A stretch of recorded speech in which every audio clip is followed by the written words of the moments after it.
நம்ம CSK batting coach மைக்கசி ரீசெண்டாக CSK பற்றி ஒரு அப்டேட் தந்திருக்காரு. அது என்னன்னு தெரிஞ்சுக்கணும்னா வீடியோ முழுசாக பாருங்க. உங்க வீடியோக்குள்ளே போங்க. சிஎஸ்கே பேட்டிங் கோச் மைக்கசி என்ன அப்டேட் கொடுத்துருக்காருன்னா, நம்ம தலை தோனியை பற்றி தான். ஆமாங்க, நம்ம எம்எஸ்டி தோனியை பற்றி தான் சொல்லியிருக்காரு.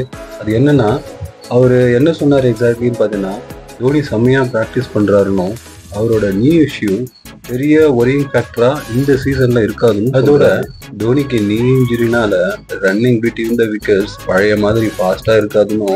ஸோ அவரு இன்னிங்ஸ் எண்டில் வந்து பேட்டிங் பண்ணும்போது அவரை பால்ஸை கிளீனா ஹிட் பண்ண முடியும்னு, அதோட இன்னிங்ஸ் எண்டில் வர்றதுனால ஸ்ப்ரிண்ட் பண்ணி கஷ்டமான சிங்கிள்ஸ் ரன்ஸ் எதுவும் ஓடி எடுக்க வேண்டிய அவசியம் இருக்காதுன்னு அவரு சொல்றாரு. இதை பத்தி நீங்க என்ன ஃபீல் பண்றீங்க? பட் கரண்டா அவர் நெட்ஸ்ல நம்ம தலை தோனி செம்மையா பால்ஸை ஃபுல் டைமிங்ல க்ளீன் ஹிட் பண்றதாகவும் சொல்றாரு. இது கேட்கறதுக்கே ரொம்ப நல்லா இருக்கு, சந்தோஷமாவும் இருக்கு. இப்போ நெக்ஸ்ட் சிஎஸ்கே இன்ஜுரிஸ் பத்தி மைக்கேசி கிட்ட கேட்டதுக்கு அவர் என்ன சொல்றாருன்னா, அவங்க எல்லாருமே வேர்ல்ட் கிளாஸ் பிளேயர்ஸ்.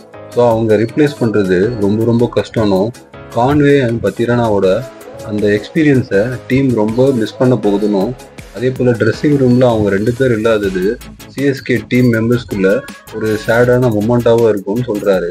பட் இருந்தாலும் இந்த வருஷம் சிஎஸ்கே ஸ்குவாடு செம்ம டெப்த்தாக இருக்கிறதுனால இவங்க 2 பேர் இல்லாதது பெரிய ஒரியோ இல்லை மிகப்பெரிய மிஸ்ஸோ இல்லாத மாதிரி இருக்கும்னு சொல்கிறாங்க. ஸோ இதை பற்றி நம்ம எதுவும் ஒரி பண்ணிக்க தேவையில்லை, ஸ்குவாடு நல்லா ஸ்ட்ராங்காகவே இருக்குன்னு சொல்கிறாரு. அதே மாதிரி அவர் ரச்சின் ரவீந்திரா அண்ட் சமீர் ரிஸ்வி பற்றி கூட அவர் தெளிவாக சொல்லியிருக்காரு. அது என்னன்னா, ரச்சின் ரவீந்திராவை நான் ஃபர்ஸ்ட் ரீசெண்டாக நடந்த இந்த 50 ஓவர் வேர்ல்டு கப்பில் தான் பார்த்துதாகவும், அவர் பார்க்கும்போதே அவரோட டெக்னிக் அண்ட் ஸ்ட்ரோக் பிளேயை பார்த்து நான் ரொம்ப இம்ப்ரெஸ் ஆனேன்னு சொல்கிறாரு. அதே போல் இந்த வருஷம் மேபி ரச்சின் ரவீந்திரா இல்லைன்னா ரஹானே, இவங்க 2 பேரில் யாராவது ஒருத்தர் ருத்ராஜ் கூட இன்னிங்ஸை ஓப்பன் பண்ணுவாங்கன்னு சொல்கிறாரு. அதே மாதிரி சமீர் ரிஸ்வி நம்ம எக்ஸ் சிஎஸ்கே பிளேயரான அம்பத்தி ராயுடுவோட ரோலை மிடில் ஆர்டர் பேட்ஸ்மேனாக வந்து ப்ளே பண்ண சான்சஸ் ரொம்ப அதிகம்னு சொல்கிறாரு. நம்ம எக்ஸ் சிஎஸ்கே பிளேயர் அம்பத்தி ராயுடு சிஎஸ்கேக்காக மிடில் பேட்ஸ்மேனாக வந்து நிறைய மேட்சஸில் குரூஷியலான இன்னிங்ஸ் விளையாடி மேட்சோட என்டையர் சுச்சுவேஷனை மாற்றி விட்டுருக்காரு. அது நமக்கு எல்லாருக்குமே தெரியும். யங்கஸ்ட் பிளேயர் சமீர் ரிஸ்வியால் அம்பத்தி ராயுடு அளவுக்கு பெருசாக சாதிக்க முடியுமான்றது நம்ம பொறுத்தது தான் பார்க்கணும். ஃபைனலாக வியூவர்ஸ் அண்ட் ஃப்ரெண்ட்ஸ், நீங்கள் மைக்கசியோட இந்த ஓவரால் அப்டேட் பற்றி என்ன ஃபீல் பண்ணுறீங்க? உங்களோட கமெண்ட்ஸ் என்னன்றது கமெண்ட் பாக்ஸில் ஷேர் பண்ணுங்கள். மறக்காமல் சேனலை சப்ஸ்கிரைப் பண்ணி சப்போர்ட் பண்ணுங்கள்.